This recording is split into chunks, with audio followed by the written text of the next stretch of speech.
1970களில் தமிழ் சினிமாவை பொற்காலம்னே சொல்லலாம். இசைஞானி இளையராஜாவினுடைய என்ட்ரிக்கு பிறகும் தமிழ் சினிமா வேறொரு தரத்துக்கு உச்சம் கண்டது, உயர்ந்தது அப்படின்னே சொல்லலாம். இசை ஒரு பக்கம் இருந்தாலும் நடிப்புலையும் சரி, திறமையான நடிகர்கள் நடிகைகள் என எல்லாருமே போட்டி போட்டு நடிக்க ஆரம்பித்தாங்க.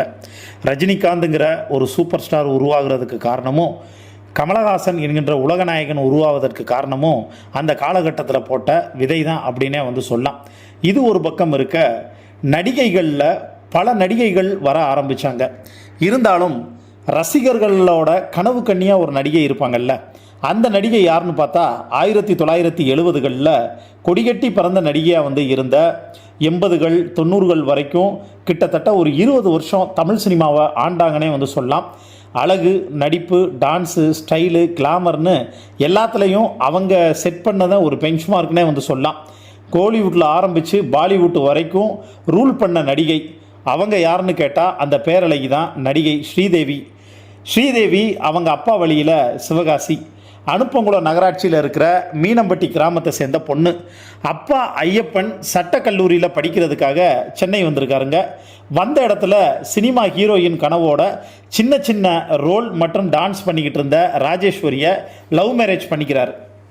ராஜேஸ்வரியோட பூர்வீகம் என்னன்னு பார்த்தா ஆந்திரா. இந்த தம்பதிக்கு ஸ்ரீ அம்மா, ஸ்ரீலதான்னு 2 பெண் குழந்தைங்க பிறக்கிறாங்க. அதில் அந்த ஸ்ரீ அம்மாங்கிற கேரக்டர் தான் பின்னால் நடிகை ஸ்ரீதேவியாக மாறி இந்திய திரையுலகை ஆண்டவங்க அப்படின்னே சொல்லலாம். ஸ்ரீதேவியோட அப்பாவும் கவிஞர் கண்ணதாசனும் ஃப்ரெண்ட்ஸு. ஒரு முறை சிறுமி ஸ்ரீதேவியை பார்த்த கண்ணதாசன் அந்த குழந்தையின் அழகை பற்றி சின்னப்பத்தேவர்கிட்ட சொல்லியிருக்காரு.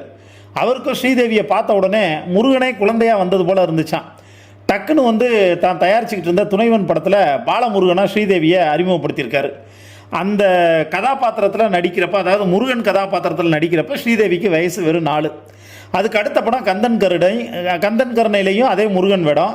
இதுக்கப்புறம் ஸ்ரீதேவியை இந்திய திரையுலகம் ஒரு நிமிஷம் கூட விட்டு வைக்கலன்னே சொல்லணும். கடவுளா, சிறுவனா, சிறுமியா, தமிழ், தெலுங்கு, மலையாளம்னு பல மொழி படங்களில் சின்ன வயசுலேயே நடிக்க ஆரம்பித்தாங்க, பிஸி ஆகிட்டாங்க. அந்த காலகட்டத்தில் எம்ஜிஆர், சிவாஜின்னு உச்ச நட்சத்திரங்களோட குட்டி நட்சத்திரமாக மின்ன ஆரம்பித்தாங்க. பாலிவுட்லேயும் காலடி எடுத்து வச்சாங்க. 1975 நடிகை லட்சுமி ஹீரோயினாக நடித்த ஜூலி அப்படிங்கிற இந்தி படத்தில் அவங்களோட தங்கச்சி ரோல் பண்ணாங்க. அப்போ ஸ்ரீதேவிக்கு வயசு 12. ஸ்ரீதேவியோட மலையாள படம் ஒன்றை பார்த்த டைரக்டர் கே பாலச்சந்தர் 1976 தன்னோட 3 முடிச்சு படத்தில் ரஜினிக்கும் கமலுக்கும் ஜோடியாக நடிக்க வச்சார். இதுதான் தமிழில் ஸ்ரீதேவி ஹீரோயினாக நடித்த முதல் படம் அப்படின்னே சொல்லலாம். அதாவது 3 முடிச்சு திரைப்படம் தான் அவங்களுடைய முதல் படம். அந்த குழந்தை முகம் படம் முழுக்க நடிப்பில் மிரட்டி இருக்கும். அதுக்கு அடுத்த வருஷம் பாரதி ராஜாவோட 16 வயதில் படத்தோட மயில்ங்கிற கதாபாத்திரத்தில் மின்ன ஆரம்பித்தாங்க. மினிமம் மேக்கப்லேயே ஸ்ரீதேவியோட அழகு இந்த படத்தில் நம்ம பிரமிக்க வைக்கும் அப்படின்னே சொல்லலாம். இந்த படம் பற்றி பேட்டி ஒன்றில், அந்த படத்தில் செந்தூர பூவே பாட்டை தான் முதல்ல ஷூட் பண்ணாங்க. பாட்டு முழுக்க செடி கொடி பூக்களோடு தான் ஆடுவேன். அதனால் அங்கங்கே என்னை எறும்பு கடித்து வலி தாங்க முடியலை. ஷூட்டிங்க்கு என்னால் தடை வரக்கூடாதுன்னு யாருக்கிட்டையும் சொல்லலைங்கிறாரு ஸ்ரீதேவி. 16 வயதிலே படத்தை ஹிந்தியிலும் பாரதி ராஜா டைரக்ட் செய்ய மயில் பாலிவுட்டிலும் ஹீரோயின் ஆனாங்க. பட் 1983 ஸ்ரீதேவி நடித்த ஹிம்மத் வாலா தான் இந்தியில் தனக்கு பெரிய பிரேக் கொடுத்துச்சுன்னு ஸ்ரீதேவி ஒரு பேட்டியில் சொல்லியிருந்தாங்க. தமிழில் அதுக்கப்புறமா 1982 பாலு மகேந்திராவோட 3ஆம் பிறையில் பழைய விஷயங்களை மறந்து போன நாயகியாக நடிச்சிருப்பாங்க ஸ்ரீதேவி. அந்த type of character Tamil, Telugu, Kannada, Malayalam, Hindi, இந்தியாவில் இருக்க அத்தனை மொழிகள்லையுமே எத்தனையோ நாயகிகள் நடிச்சிருந்தாலும் 3ஆம் பிறையில் ஸ்ரீதேவியோட நடிப்பையும் அந்த கேரக்டருக்கு 100% சப்போர்ட் பண்ண அவரோட குழந்தைத்தனமான முகத்தையும் இன்னைக்கு வரைக்கும் யாராலையும் கிராஸ் பண்ண முடியலைங்கிறதாங்க நிஜம். இனியும் அப்படியே ஒரு கேரக்டரை இன்னொரு நடிகையால் ஸ்ரீதேவிக்கு அளவுக்கு செய்ய முடியுமாங்கிறது ஒரு கொஸ்டின் மார்க் தான். இந்த படம் பற்றி இன்டர்வியூ ஒன்றில் அவங்க சொல்லும்போது, 3ஆம் பிறை கிளைமேக்ஸ் சீனில் நடிக்கிறப்ப நான் ரொம்ப பயந்தேன். தேட்டரில் எல்லாரும் என்னை திட்டுவாங்கன்னு நினச்சேன். ஆனால் படம் வந்ததுக்கப்புறம் தான் எல்லாரும் பாராட்டத்தான் செஞ்சாங்க. அதை என்னால் மறக்க முடியாது. இப்போ ரீசெண்டாக 3ஆம் பிறை படத்தை பார்த்துட்டு என் பொண்ணுங்க இப்படியெல்லாம் எப்படிமா நடிச்சுன்னு கேட்டு அழுதாங்கன்னு கண்கலங்கி சொல்லியிருந்தாங்க. அவங்க உயிரோடு இருக்கும்போது 3ஆம் பிறையும் இந்தியில் ரீமேக் செய்யப்பட்டு அதுலேயும் ஸ்ரீதேவி தாங்க ஹீரோயினாக நடித்ததும் குறிப்பிடத்தக்கதுங்க. ஸ்ரீதேவி நடித்த படங்களை தென்னிந்திய மொழி படங்களை பட்டியலிட்டா சொல்லிக்கிட்டே போகலாம். அவங்களோட பாலிவுட் வெற்றி கதைக்குள்ளே நம்ம வந்து உள்ளுக்குள்ளே போனோம்னா 1986 ஸ்ரீதேவி நடித்த நாகினா சூப்பர் டூப்பர் ஹிட்டு. அதுக்கு அடுத்த படம் இச்சாதாரி நாகமாக ஸ்ரீதேவி ஆடின பாம்பு டான்ஸில் அவங்க கரிஷ்மா வேறு லெவலில் இருக்கும். இன்றைக்கி வரைக்கும் பாலிவுட்டோட பெஸ்ட் நடனங்களில் இதுதான் முதல் இடம்.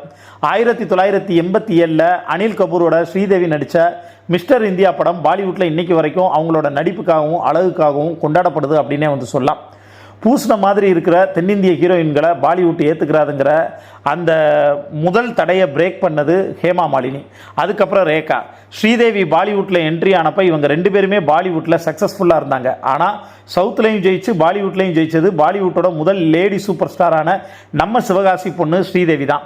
தன்னோட கரியரை எந்த அளவுக்கு நேசிச்சாங்க அப்படிங்கிறதுக்கு உதாரணமாக 2 சம்பவங்களை சொல்லலாம். ஒரு மலையாள பட ஷூட்டிங்கில் கால் ஃப்ராக்சர் ஆன ஸ்ரீதேவியை கமலோட கல்யாணராமன் பட ஷூட்டிங்க்கு தூக்கிட்டு தான் வருவாங்களாம். ரஜினியோட தர்மயுத்தம் படத்தில் வர்ற ஆகாய கங்கை பாட்டில் பெரும்பாலான நேரம் ஸ்ரீதேவி உட்காந்துக்கிட்டே தான் இருப்பாங்க. ஸ்ரீதேவி ரொம்ப அம்மா செல்லம், எல்லாத்துக்குமே அம்மாவையே சார்ந்து இருந்தாங்க. ஷூட்டிங் ஸ்பாட்டில் அம்மா கொஞ்சம் நேரம் பக்கத்தில் இல்லைனாலும் பதறிடுவாங்களாம். இயல்பும் ரொம்பவே சாஃப்ட்டு, ஆனால் காலம் அவங்கள ரொம்ப ஸ்ட்ராங் ஆக்கிடுச்சு. அது ஒரு கடினமான உண்மை கதை அப்படின்னே வந்து சொல்லலாம். அவங்க அப்பாவோட இன்னொரு கல்யாணம், கொஞ்சம் எதிர்பார்க்காத அம்மாவோட மரணம், அவங்க நேசித்த காதல் கைகூடாமல் போனதுன்னு ஸ்ரீதேவி வாழ்க்கையில் எக்கச்சக்க பிரச்சனைங்க. அவங்க பாலிவுட் உச்சத்தில் இருக்கிறப்ப தான் இத்தனையும் கிராஸ் பண்ணியிருக்காங்க. அப்பா 1990 வந்து இறக்க, அம்மா 96 இறந்து போயிடுறாங்க. அதே வருஷம் தான் ஸ்ரீதேவி போனி கபூரை திருமணம் செஞ்சுக்கிறாங்க. தன்னோட இழப்புகள்ல இருந்து மீள தன்னோட அம்மா இடத்துல இருந்த தன்னை பாதுகாக்கன்னு இந்த 2 காரணங்களுக்காக தான் ஸ்ரீதேவி போனி கபூரை திருமணம் செஞ்சுக்கிட்டாங்கன்னு அப்போ பேசப்பட்டுச்சு. போனி கபூர் ஸ்ரீதேவியை ஒருதலையா லவ் பண்ணதா பேட்டிகளில் ஓப்பனாக சொல்லியிருக்காரு. ஆனால் அவரோட காதலை ஸ்ரீதேவி கிட்ட சொன்னப்ப அவருக்கு மேரேஜ் ஆகி 2 குழந்தைங்க இருந்திருக்காங்க. மேரேஜ் ஆன ஒருத்தர் நம்மளை லவ் பண்ணுறேன்னு சொல்கிறாரேன்னு ஆரம்பத்தில் தயங்கின ஸ்ரீதேவி அம்மாவை இழந்ததுக்கப்புறம் போனி கபூரை கல்யாணம் பண்ணிக்கிறாங்க. அந்த காலகட்டத்தில் இந்தி திரையுலகமே போனி கபூரோட ஃபேமிலியை ஸ்ரீதேவி தான் உடைச்சிட்டாங்கன்னு பல விமர்சனங்கள் செஞ்சுருந்தாங்க. ஸ்ரீதேவி கர்ப்பமாக இருக்கிறப்ப போனி கபூரோட முதல் மனைவி ஸ்ரீதேவியை பொது வழியில் தாக்கினதா பரபரப்பாக செய்திகளும் வந்துச்சுங்க. ஸ்ரீதேவிக்கு ஜான்வி, குஷின்னு 2 பெண் குழந்தைகள் பிறந்ததும் குடும்பம் குழந்தைகள்னு கிட்டத்தட்ட 15 வருஷம் சினிமாவில் நடிக்காமல் இருந்திருக்காங்க.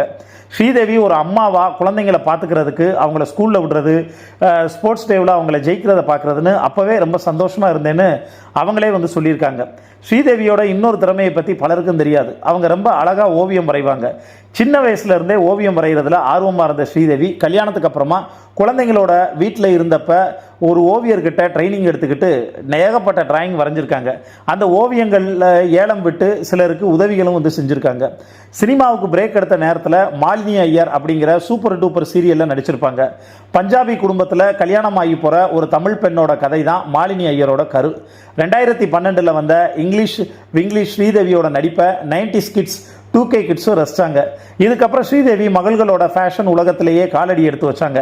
வயசானாலும் ஸ்ரீதேவியோட இளமையும் குழந்தைத்தனமான முகமும் மாறவே இல்லைன்னு மொத்த திரையுலகமும் மறுபடியும் ஸ்ரீதேவியை கொண்டாட ஆரம்பித்தது. குழந்தைங்களுக்கும் பெண்களுக்கும் எதிராக நடக்கிற வன்முறைகளை என்னால் தாங்கவே முடியாது, அந்த மாதிரி நியூஸை பார்த்துட்டா அன்றைக்கி நைட் என்னால் தூங்கவே முடியாதுன்னு ஒரு பேட்டியில் சொன்ன ஸ்ரீதேவி கடைசி படம் மாம், அதாவது மகளை பாலியல் வன்கொடுமை செஞ்சவங்களை பழிவாங்கக்கூடிய அம்மா கேரக்டர். இதில் இது ஸ்ரீதேவியோட 300வது படம்னே சொல்லலாம். 2017 வெளிவந்துச்சு. அந்த வருஷம் தான் ஸ்ரீதேவியோட நடிப்புக்கு பொன்விழா ஆண்டு ஃபிலிம்ஃபேர் விருதுகளும் ஆரம்பித்தது. தமிழ்நாடு மற்றும் கேரளா அரசோட சிறந்த நடிகைக்கான விருது, ஆந்திரா அரசோட நந்தி விருது, 2013 பத்மஸ்ரீ விருதுன்னு ஸ்ரீதேவி வாங்கின விருதுகளோட பட்டியல் ரொம்ப நீளம்னே வந்து சொல்லலாம். ஸ்ரீதேவி சொன்ன 2 விஷயங்களை பற்றி சொல்லிட்டு இந்த பதிவை, அதாவது இப்போ பேசுகிறது நான் முடிச்சுக்கிறேங்க. அவங்க சொன்ன முக்கியமான விஷயம், எந்த கேரக்டராக இருந்தாலும் நடிப்புங்கிறது மனசில் இருந்து வரணும். இது அவங்க சொன்ன முதல் விஷயம். 2வது, தமிழில் நாம் பண்ணின கேரக்டர் மாதிரி வேற எந்த மொழியிலையும் நாம் பண்ணதில்லை அப்படின்னு வந்து சொன்னது அவங்களுடைய 2வது ஸ்டேட்மெண்ட்டு. நடிகை ஸ்ரீதேவியை எத்தனை பேருக்கு பிடிக்கும், அவங்களுடைய நடிப்பை எத்தனை பேருக்கு பிடிக்கும், அவங்க நடித்த படத்திலேயே உங்களுக்கு பிடிச்ச தி பெஸ்ட்டான படங்கிறது எது, அதில் இருக்கக்கூடிய சீன் வந்து என்ன அப்படிங்கிற மொமெண்ட் இருந்ததுன்னா அதை கீழே இருக்கக்கூடிய கமெண்ட் பாக்ஸில் மறக்காமல் மென்ஷன் பண்ணுங்கள். நன்றி, வணக்கம்.